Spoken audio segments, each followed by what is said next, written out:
Bom dia, gente. Deixa eu contar aqui a história da criação da humanidade segundo a mitologia grega, certo? Primeiro, todos os povos que evoluem, se agregam e produzem uma reflexão sobre o seu meio, sobre si mesmos, eles inventam mitologias que explicam o surgimento do universo, da terra, das plantas, dos animais e da humanidade, certo? Aí eu tenho vários livros que tratam dessas questões. O mais antigo, né, é lá da Mesopotâmia, né? Esse livro aqui fala o Código de Hammurabi, o rei Hammurabi da Mesopotâmia antiga, e a Epopeia de Gilgamesh. Gilgamesh é o primeiro herói da humanidade, o primeiro homem. Ele era um semideus, um gigante que governou na Mesopotâmia antiga, onde hoje é o Iraque, e há uma explicação nessa mitologia desse povo, na religião desse povo, nas religiões, eles eram politeístas, que dão conta de como teria surgido a humanidade. Os indianos, né, em vários dos seus livros aqui, Bhagavad Gita, explicam também o surgimento da humanidade segundo as suas crenças. O Alcorão explica o surgimento da humanidade, certo? O Alcorão, ele se baseia muito no Velho Testamento, na Bíblia, certo? Então, é parecido um pouco a explicação, mas não é a mesma. E aí você tem, no caso, essa religião aqui, o mitraísmo, ou a crença no deus Mitra, que é uma religião do Império Romano, dentre várias, Roma era politeísta, e traz também uma explicação com base na crença no deus Mitra, uma religião que foi abandonada, não existe mais seguidores. E a religião do Egito antigo, as religiões do Egito, os egípcios eram politeístas e eram antroposomórficos, ou seja, adoravam deuses que tinham forma humana e de animal, era um híbrido, essas duas coisas. Então, a mitologia egípcia também oferece uma explicação para o surgimento do planeta Terra, para o surgimento do Sol, da Lua, das estrelas, das plantas, dos animais e dos seres humanos, certo? E por fim, a nossa Bíblia Sagrada, escrita principalmente no Velho Testamento, ela traz uma compilação de mitologias antigas, compiladas pelos hebreus, que hoje recebem o nome de judeus, que foi o povo que escreveu a Bíblia, principalmente no seu Novo Testamento, certo? Então traz lá uma explicação para a humanidade, a partir do mito da criação, né? Deus teria feito o mundo em 7 dias, fez o céu e a terra, separou as águas da terra, fez as plantas, os animais, por fim fez o homem.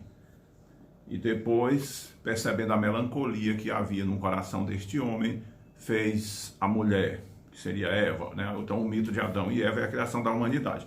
Para os gregos, a criação da humanidade é diferente.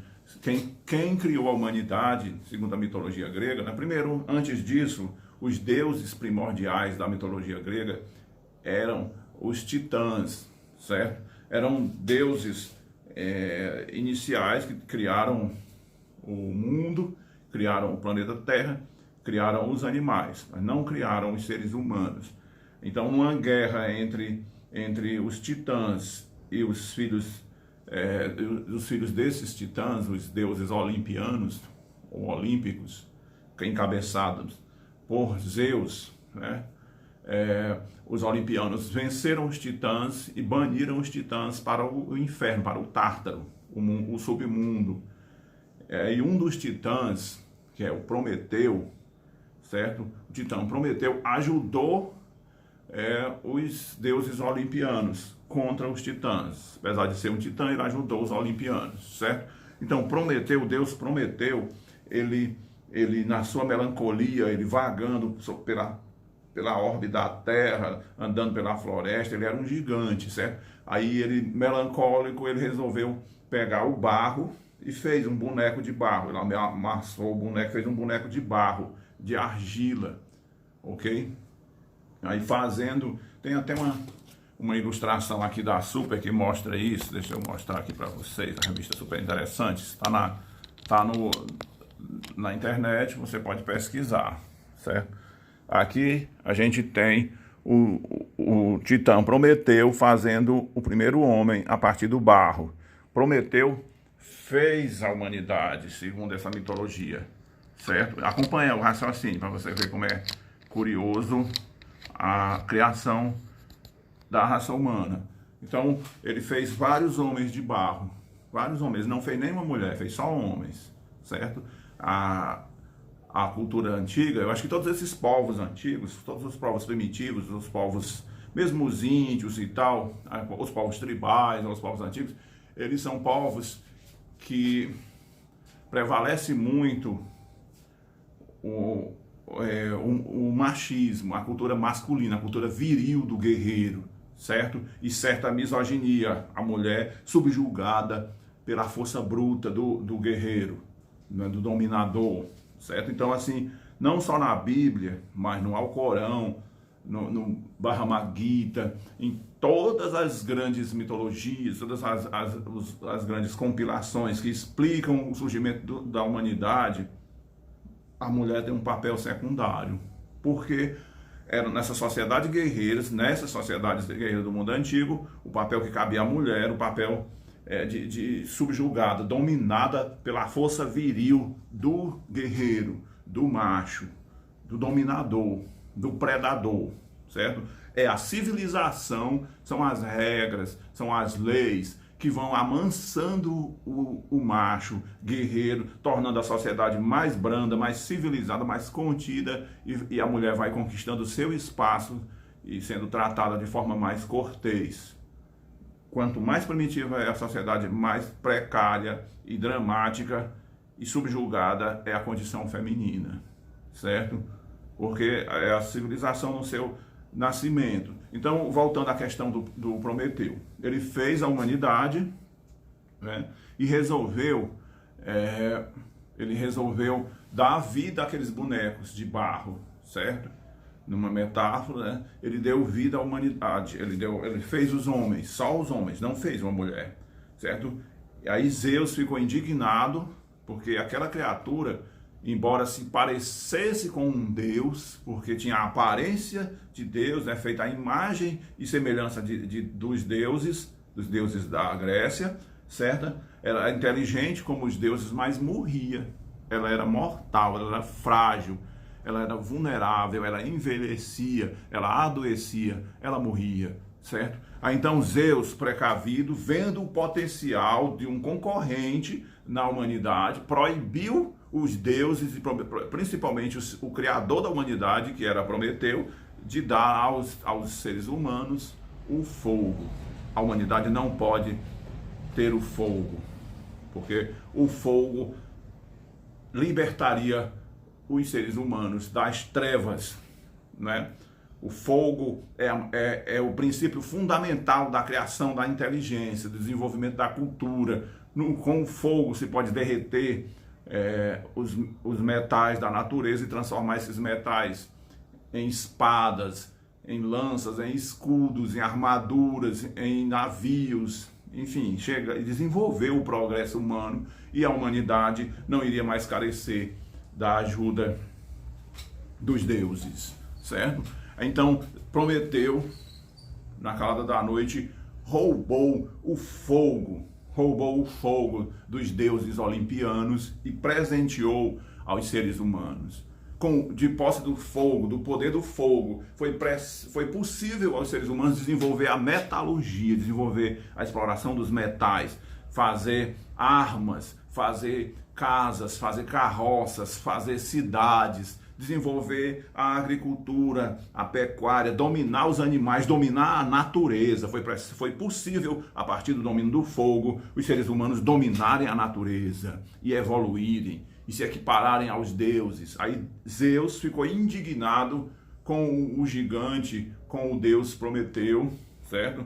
E prometeu um castigo muito grande, não só aos seres humanos, mas também ao seu protetor, seu criador, e seu protetor, que era o gigante Prometeu, o semideus, aliás, o semideus não, o deus Prometeu, certo? Então, Zeus amarrou o titã Prometeu num rochedo em cima de uma montanha no Cáucaso, região da Grécia. Amarrou ele assim. Zeus não podia matar Prometeu porque ele era um imortal, um dos deuses antigos, certo? Ele ficou acorrentado e todo raiar do dia, ao nascer do sol, uma águia tenebrosa, monstruosa, gigantesca, certo? Cujas asas tinham envergaduras de 5, 6 metros ou mais, saía do limbo, baixava próximo ao rochedo do gigante acorrentado e rasgava as entranhas do gigante Prometeu e comia ali o fígado, devorava o fígado do gigante durante o dia inteiro. E ele amordaçado, amarrado, o gigante nada podia fazer, via o seu fígado ser comido. Ele não morria, ele sentia aquela agonia terrível, certo? E a águia, quando anoitecia, a águia ia embora. E o imortal via suas carnes serem regeneradas, seu fígado renascer, a ferida cicatrizar, para começar de novo no outro dia. A mesma águia voltava, comia-lhe o fígado de novo, e ao final do dia, ao cair da noite, tudo cicatrizava. E esse era o castigo de Zeus dado ao Deus que fez a humanidade e que ajudou os homens a vencer as trevas da escuridão, certo? Até que nesta coisa toda, o castigo para os homens é que é interessante, cara. Mostra a misoginia dos povos antigos, que eu falei antes, dos povos tribais e tal, das sociedades primitivas, das sociedades primárias, sociedades que estão surgindo, né? Estão se articulando. A misoginia, o que é misoginia? Uma depreciação da figura feminina. A mulher é vítima da opressão dos homens, é vítima da violência dos homens. A mulher é submetida, né? Não tinha a corte, a conquista amorosa. A mulher, ela era vendida pela família para o guerreiro, ou ela era tomada à força, ela era violentada pelo guerreiro. Foi assim que a humanidade evoluiu e foi assim que nós transitamos dessa condição basilar de civilização que está surgindo até evoluirmos para sociedades mais complexas, mas cujos instintos estavam mais contidos. Os impulsos, a violência, a agressividade, tudo isso, ok? Aí então, assim, voltando para a questão do castigo à humanidade. Os deuses resolveram criar a mulher para castigar os homens. Olha que coisa curiosa, cara. Segundo a mitologia grega, né? Foi criada a primeira mulher, Pandora, a primeira mulher, uma mulher linda, perfeita, maravilhosa, e foi dado a Pandora uma caixa e dito a ela de forma clara e contundente: em hipótese alguma, abra esta caixa. Você vai vagar pela terra, você será amada pelos homens, cobiçada pelos homens, dominada pelos homens, e a sua missão é guardar a caixa. Não abra a caixa. Aí a mitologia sugere uma característica feminina que seria a insensatez, seria a curiosidade exacerbada, seria a desobediência. Daí, né, não só o cristianismo, o judaísmo, o islamismo, mas todas as religiões monoteístas ou politeístas do mundo antigo, elas são misóginas, elas traduzem uma visão preconceituosa, uma visão masculina, uma visão que diminui o lugar e a condição feminina. Né? Daí até a própria palavra feminino, quer dizer, fêmea, aliás, a palavra fêmea vem de fé menos, ou seja, a fêmea é alguém que tem fé menos, tem menos fé do que os homens, certo? Então Pandora foi libertada, foi criada pelos deuses olimpianos para castigar os homens.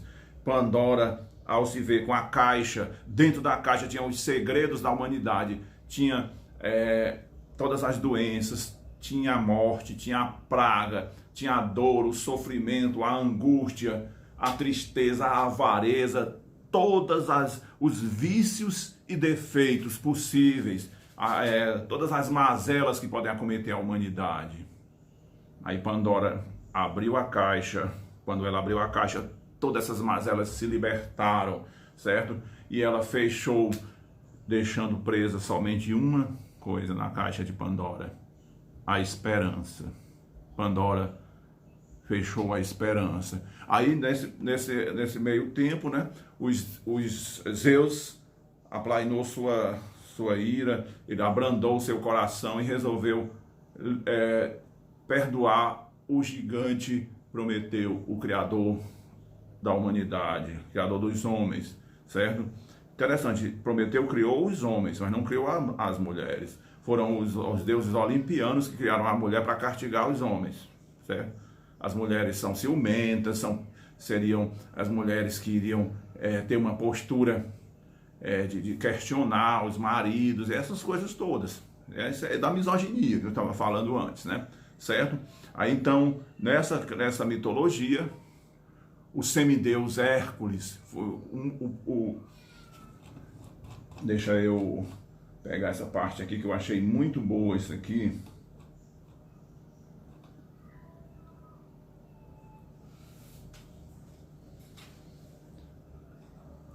Eu ver aqui onde que é.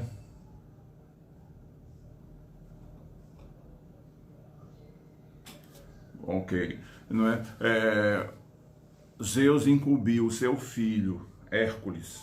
Quem era o Hércules? É o filho de Zeus com uma mulher mortal, não é o filho de um deus com uma mulher humana. Nasceu Hércules, um semideus, um ser humano, um mortal, alguém que vai morrer um dia. Vá ao Monte Cáucaso, mate a águia e liberte o Titã Prometeu. Então Hércules, eu vou ler essa parte aqui da revista Super, que está na internet, depois eu digo a matéria para você encontrar, se quiser lê-la diretamente na fonte. Certa manhã, quando a águia faminta ia descendo sobre o corpo do Titã, uma flecha zumbiu no espaço, o pássaro da dor tombou sobre o rochedo e logo mãos fortes romperam as correntes forjadas pelo deus Hefesto. Prometeu respirou num alívio indescritível após um suplício de 30 anos. Em seguida, segurou a mão de Hércules, que lhe estendia. Enquanto o sol surgia sobre o Cáucaso, o mais poderoso dos homens, Hércules, ajudou o criador da raça humana a caminhar para a liberdade. Olha só que frase legal, cara, né? Vou ler de novo. Enquanto o sol surgia sobre o Cáucaso, o mais poderoso dos homens, que era Hércules, ajudou o criador da raça humana a caminhar para a liberdade. Muito bom. Hércules libertou o Titã Prometeu do seu flagelo, da sua dor, do seu sofrimento, e ele, saindo dali, né, foi para viver entre os olimpianos. Então, todas essas mitologias me lembram muito, né, a questão da explicação científica para o surgimento da humanidade a partir de criaturas inferiores, né? Nenhuma mitologia explica como a ciência explica, certo? Mas essa é a explicação da mitologia grega. O fogo representou o momento que os seres humanos, evoluindo dessa criatura inferior, certo? O ser humano aqui se tornou um gigante. Um gigante por quê? Como assim um gigante? Ao dominar o fogo, a gente dominou a natureza. Nós forjamos enxadas, espadas, escudos, forjamos pratos, talheres, cozinhamos a argila e fizemos o pote, fizemos as vasilhas. A gente cozinhou as sementes e pôde se alimentar de quase todos os grãos que a natureza oferece. A gente cozinhou o barro e fez o tijolo e fez casas, fez pirâmides.